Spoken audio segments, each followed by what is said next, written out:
वर्ष आषाढ़ मास की कृष्ण पक्ष की एकादशी तिथि को योगिनी एकादशी का व्रत रखा जाता है। इस बार योगिनी एकादशी 21 जून को पड़ रही है। ऐसा माना जाता है कि योगिनी एकादशी के दिन व्रत और पूजा करने से व्यक्ति को 88 ब्राह्मणों को भोजन कराने के समान पुण्य फल प्राप्त होता है। योगिनी एकादशी के दिन विष्णु भगवान की खास पूजा अर्चना की जाती है। माना जाता है कि इस दिन व्रत करने से व्यक्ति के सभी पाप मिट जाते हैं।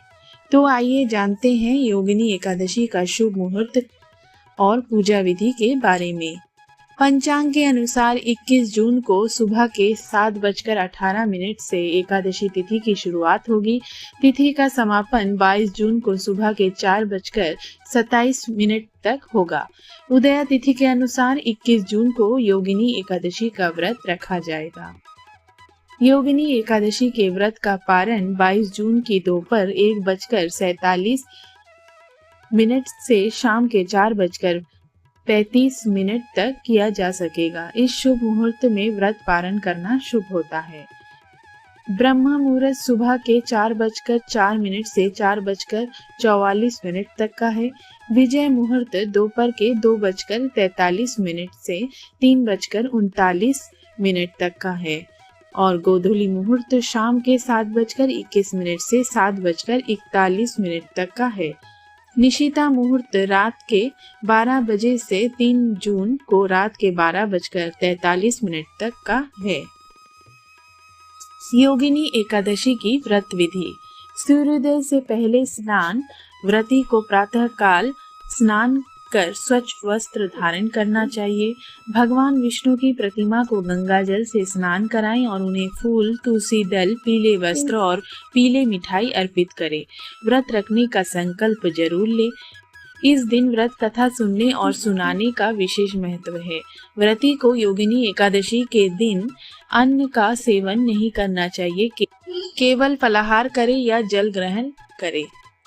योगिनी एकादशी की पूजा विधि। योगिनी एकादशी के व्रत के नियम दशमी की शाम से ही शुरू हो जाते हैं और अगले दिन एकादशी तक रहते हैं।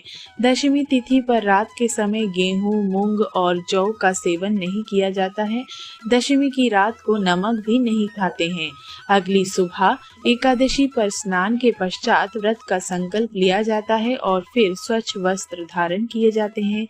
एकादशी पर भगवान विष्णु की पूजा करने के लिए कलश में जल भरकर रखा जाता है, टीका लगाया जाता है, अक्षत लगाया जाता है, आरती की जाती है और भोग लगाकर पूजा का समापन होता है। भोग में तुलसी शामिल करना अत्यधिक शुभ होता है। एकादशी तिथि पर दान करने का विशेष महत्व है, तो ऐसे में योगिनी एकादशी के दिन पूजा करें और मंदिर या गरीब लोगों में अन्न, धन और कपड़े आदि चीजों का दान करें। धार्मिक मान्यता के अनुसार इन चीजों का दान करने से साधक को धन की प्राप्ति होती है, साथ ही माँ लक्ष्मी प्रसन्न होती हैं।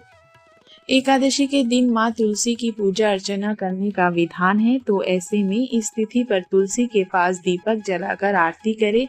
ऐसा माना जाता है कि माँ तुलसी की पूजा करने से धन से जुड़ी समस्याएं दूर होती हैं, साथ ही जीवन में सभी संकट दूर होते हैं। ओम नमो भगवते वासुदेवाय नमः।